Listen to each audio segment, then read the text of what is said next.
안녕하세요. 자성사 도우입니다.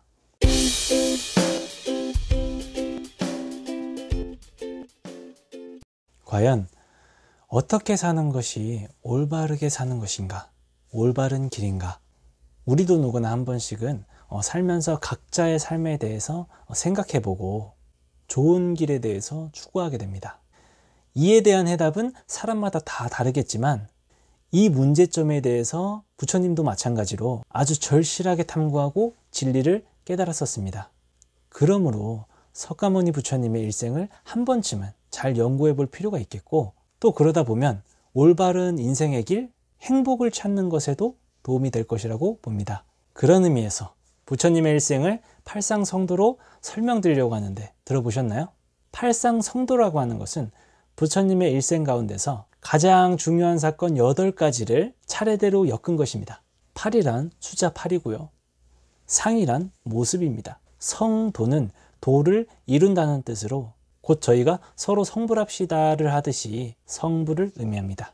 즉 팔상성도는 부처님의 일생의 요약체인 것입니다. 그리고 부처님 오신 날이나 출가절, 성도절, 열반절에 하는 예참이 있는데요. 이때 예불을 올릴 때 팔상 예문으로 합니다. 바로 팔상성도의 내용이 담겨 있는데요. 예참 앞부분만 잠시 들려드리도록 하겠습니다.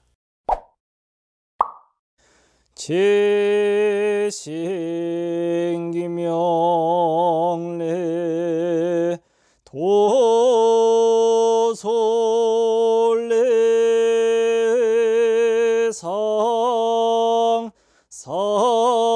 서생자부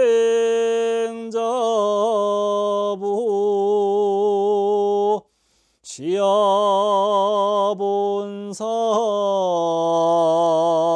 소가모니부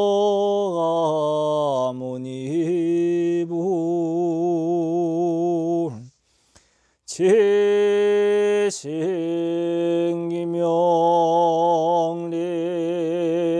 비람광생성 서생자부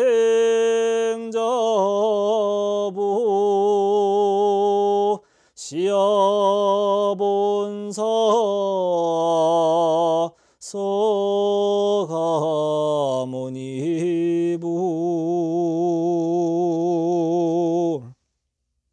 네, 잠시나마 짧게 들려드려 보았는데요. 이런 식으로 쭉 나오니까 어떤 뜻과 모습을 담고 있는지 궁금하시지 않나요? 그래서 이 팔상성도에 대해서 알아두시면 좋을 것 같습니다. 부처님께서 어떻게 어떤 목적을 가지고 태어나셨으며 어떤 과정을 거쳐서 출가수도하셨으며 언제 어디서 어떻게 성불하셨고 성불하신 뒤에는 무엇을 하셨으며 언제 열반하셨는가, 이를 단계적으로 나눈 것이 팔상입니다. 자, 그러면 팔상성도의 첫 번째는 도솔내의상입니다. 부처님께서 도솔천의 내원궁에 계시다가 우리가 사는 이 세상, 즉 사바세계에 강림하셨다는 뜻입니다.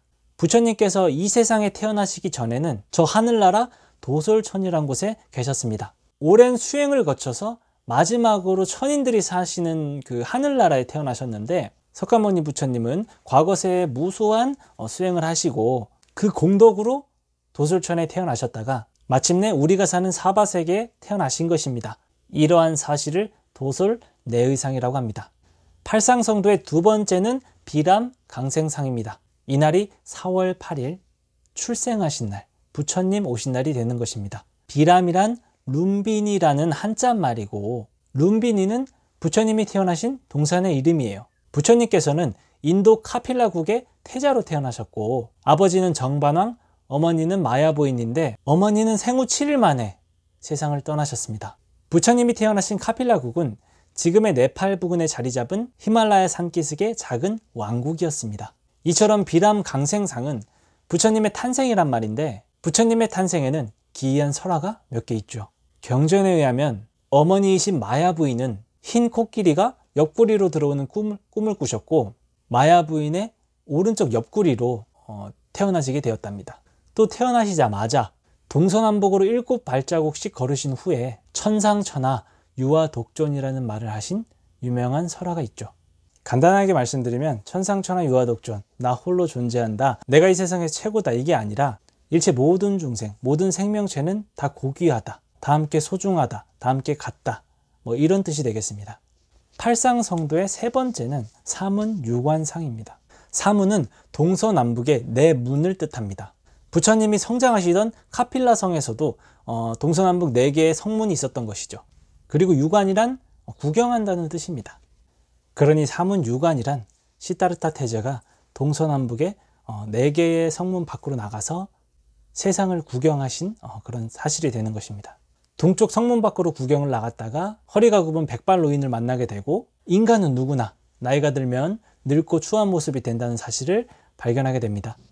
다음에는 남쪽 성문 밖으로 나갔다가 거기서 병들어서 신음하는 한 병자를 보게 되고, 그 병자를 통해 병고에 시달리는 한 인생의 단면을 보게 됩니다. 다음에는 서쪽 성문 밖으로 나갔다가 인생의 죽음을 보게 되고 인생의 무상함을 느끼게 된 것입니다. 태자는 이 세 곳의 성문 밖의 풍경을 보고 충격을 받았습니다. 지금부터는 인생에 대해서 깊은 회의를 느끼게 되는 것이죠. 인생이란 결국 병들고 늙고 죽어야만 하는 것인가? 지금에서 말하는 그러한 어떠한 화두를 들고 태자는 참고하게 되는 것이죠. 그러다가 네 번째로 북쪽 성문 밖으로 나가게 되었는데, 여기서 태자는 참으로 뜻밖의 사람을 만나게 됩니다. 출가 수행자를 만나게 된 것이죠. 시타르타 태자는 이 사문유관을 통하여 지금까지 고민하던 양자택일의 문제, 즉 전륜성왕이 되어 인도 대륙을 통치하여 세속의 영화를 누릴 것인가, 아니면 출가수도하여 부처가 될 것인가 하는 문제에 대한 해답을 얻게 됩니다. 즉 사문유관상은 태자 시절에 성문 밖으로 구경을 나갔다가 생로병사의 괴로움을 깨닫고 출가를 결심하게 된 것을 이야기합니다. 팔상성도의 네 번째는 유성출가상입니다. 바로 2월 8일이고 출가하신 날, 출가 제일입니다. 유성출가란 태자가 결국 성벽을 넘고 출가를 결행한 사실을 말합니다. 태자가 출가를 결심했는데 새로운 장애가 생겼습니다. 아름다운 부인 야수다라 공주와의 사이에서 아들이 태어난 것입니다. 하지만 출가에 대한 결심은 변하지 않았습니다. 그리고 왕에게 허락을 구했습니다. 그러나 정반왕은 들어주지 않았고 오히려 태자의 마음을 돌리기 위해서 더 노력했습니다. 그러자 태자는 세 가지 조건을 내세웠고, 그 세 가지 조건을 들어주면 출가를 안 한다고 이야기했습니다. 그 세 가지 조건이 무엇이냐면, 첫째는 언제나 늙지 않게 해주세요. 둘째는 항상 건강하게 해주세요. 셋째는 언제까지나 죽지 않게 해주세요. 이 세 가지를 요구한 것입니다. 이 세 가지 조건은 그 누구도 들어줄 수 있는 것이 아니었는데 어찌 왕이라고 한들 이 요구를 들어줄 수 있었겠습니까? 왕은 물리적인 방법으로라도 출가를 막으려고 했지만 태자는 결국 어느 날 성벽을 넘고 출가를 하게 된 것입니다. 이것이 유성 출가상입니다. 팔상성도의 다섯 번째는 설산수도상입니다. 히말라야산은 1년 내내 흰눈으로 덮여있기 때문에 설산이라고 하고, 옛부터 이 설산에는 거룩한 성자들이 많이 사는 곳으로 수행자들은 대부분 이 설산에서 수행을 했다고 합니다. 여기서부터 부처님의 이름은 시타르타가 아니고 수행자 고타마였다고 합니다. 인간의 생로병사, 괴로움의 소멸과 참된 행복을 깨닫기 위해, 진리를 추구하기 위해 본격적으로 수행을 시작하게 된 것이죠. 부처님은 고행을 하는 곳에 가서도 선정을 하는 곳에 가서도 이미 그곳에서 이룰 수 있는 모든 경지를 다 이루었는데도 해답을 찾지 못했습니다. 팔상성도의 여섯 번째는 수화 항마상입니다. 12월 8일이고요. 깨달음을 얻으신 날, 성도 제일입니다. 수화란 나무밑이란 뜻이고 항마란 마군을 항복시킨다는 뜻입니다. 즉 수화 항마상이란 나무 밑에서 마군을 항복시키고 성도한 일을 말합니다. 보리수 아래에서 깊은 명상 끝에 드디어 우주와 인생의 최고의 진리를 깨닫고 부처님이 되신 것입니다. 전설에 의하면 부처님의 성도가 임박하자 마왕이 무리를 이끌고 나타나서 수행을 방해했는데 이조차도 마왕을 굴복시킴으로써 마침내 깨달음을 이루셨다고 합니다. 팔상성도의 일곱 번째는 노권 전법상입니다. 노권이란 녹야원에서 처음으로 설법을 하셨다고 해서 노권 전법상이라고 합니다. 같이 수행했었던 사람들, 5 비구들을 대상으로 먼저 첫 법문을 하셨으며 이를 초전법륜이라고도 합니다. 마지막으로 쌍림 열반상입니다. 2월 15일 열반에 드신 날 열반 제일입니다. 녹야원에서 설법을 시작하시고 부처님께서는 35년 동안 전법을 하셨습니다. 그간 대표적인 제자 10대 제자도 구성이 되었으며 신분, 재산, 남녀의 차별이 없었습니다. 부처님의 세수 80세가 되시던 해에 부처님은 설법을 위해 쿠시나가라고 하는 북쪽 지방을 순회하고 계시다가 마침내 인연이 닿은 줄 아시고 제자들에게 마지막 설법을 하시고 두 그루의 사라나무 아래에서 열반에 드시게 됩니다. 부처님의 시신을 화장하자 많은 사리가 나왔는데 이 사리는 8나라의 왕들이 분배하여 인도 각지에 사리탑을 세웠습니다. 자, 이렇게 해서 팔상성도에 대한 내용과 이야기는 끝났습니다. 그렇다면 팔상성도를 통하여 부처님께서는 우리들에게 과연 무엇을 가르치고 계신가? 무엇을 전달하고 계신가? 부처님은 무엇을 깨달으신 것일까? 바로 이 점이 제일 중요하다고 생각합니다. 이를 요약해서 말씀드리겠습니다. 첫째, 부처님은 하늘나라의 도솔천에 영화도 버리시고 인간 세상의 고통을 구제하기 위해서 이 세상에 태어나셨다는 점이죠. 이 점이 도솔레이상의 참뜻입니다. 둘째, 룸비니 동산에 태어나실 때 외치셨다는 말씀인 천상천하 유아독존을 통해서 모든 생명이 다 같이 고귀하다는 사실을 아셔야 하며 비록 현대사회에서는 업장이나 복이나 운과 관련해서 태생이나 환경이 어느 정도 불공평할 수는 있지만 개인의 행복과 개인의 깨달음과 마음 공부를 할 수 있는 힘, 시간은 누구에게나 공평하게 주어졌다는 점입니다. 셋째, 사문유관을 통해서 인생의 진면목, 즉 중생들의 삶이란 늙고 병들고 죽는 것이다. 그러나 이를 벗어나는 길이 아예 없는 것은 아니니 그것은 바로 수도에 있다는 점을 가르쳐 주셨습니다. 물론 이 이야기의 구성이 그대로 역사적인 사실이라고 보기에는 어려운 것은 맞습니다.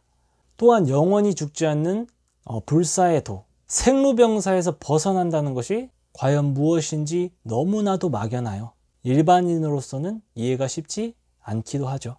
그러나 이 이야기를 통해 분명히 알 수 있는 것은 철저히 유한하면서도 그저 헛되이 보내기엔 너무나 안타까운 우리 짧은 인생에 진정한 의미를 찾아내어 보다 완전에 가까운 삶, 보다 참다운 삶을 살아야겠다는 욕구가 석가모니 부처님으로 하여금 모든 것을 포기하고 출가수행의 길로 들어서게 했다는 사실일 겁니다. 넷째, 공부란, 수행이란, 깨달음이란 마음만 먹는다고 되는 것이 아니라 모든 애착과 집착을 과감히 단절하는 큰 결단이 필요하다는 것을 유성출가상을 통해 보여주셨습니다. 다섯째, 설산수도상. 성불은 인욕이 없으면 안 되지만, 쉽게 말해 참을성이나 인내심이 없으면 안 되지만, 또 그렇다고 극단적인 고행이나 정신 위주의 것이어서는 안 되고, 그 어느 것에도 치우치지 않은, 그 어느 것에도 집착하지 않은 중도의 방법을 택해야 한다는 것입니다. 여섯째, 수화항마상. 성불에는 많은 장애가 따르므로 이를 극복하지 않으면 안 된다는 점입니다. 성불뿐만이 아니고 우리가 평소 삶 자체에서 가장 크게 느낄 수 있는 것이 되겠죠. 이상하게도 무엇을 하든 간에 항상 장애가 따라온다는 것은 진리처럼 알고 계실 겁니다. 즉 마왕파순의 집요한 유혹도 물리친 부처님의 수화항마상을 통해서 우리는 어떤 장애가 있더라도 이를 물리치고 성불이라는 큰 목표를 향해서 한눈 팔지 말고 정진해야 한다는 교훈입니다. 일곱 번째, 진리를 깨닫자는 것. 성불하자는 것은 단지 자기 자신만을 위한 것이면 안 된다는 점입니다. 자기의 깨달음을 남에게 전달하는 노력도 필요하다는 것이죠. 마찬가지로 함께 좋은 마음, 자리이타하는 마음, 배려심, 자비심 등등이 포함되어 있겠죠. 마지막으로 열반상을 통해서 부처님은 허망한 육신에 집착하지 말고 영원히 변치 않는 법신을 찾으라고 가르치셨습니다. 과연 부처님이 깨달으신 것은 무엇일까요?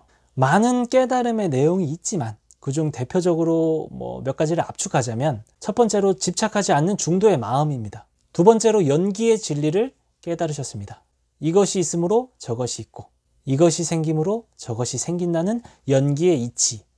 그리고 마지막으로 제일 중요한 것은 자기 자신을 깨우치는 일을 해내셨습니다. 바로 우리 현대인들에게 가장 필요한 깨달음입니다. 부처님의 경전이 어렵게 느껴지는 이유 중에 하나가 무엇인지 아시나요?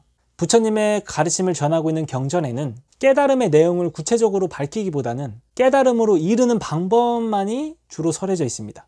그렇기 때문에 우리가 스스로 알아서 찾아야 하고 우리가 개인적인 정신, 몸, 환경에 맞게 추구해 나가야 하기 때문에 차려진 밥상이 없기 때문입니다. 지금과 같은 상황처럼 가끔 불교의 가르침을 달을 가리키는 손가락에 비유하는 경우도 있습니다. 일단 손가락에 의지하여 달을 찾아야겠지만 달을 보는 것은 어디까지나 스스로의 일이며 그때 달이 어떻게 생겼는가 하는 분별은 저절로 이루어진다는 것이죠. 자, 그러면 여러분들은 앞으로 기도하고 수행하고 하는 노력을 통해 개개인만의 본래 자기에게 담겨져 있는 행복을 성취하는 깨달음을 얻기를 바랍니다. 자, 그러면 오늘은 귀에는 익숙하지만 어려웠던 팔상성도에 대해서 말씀드려봤고요. 희망과 치유가 가득한 부처님 오신 날이 되시길 바라겠습니다. 부족한 영상이지만 잘 들어주셔서 감사합니다. 행복하세요.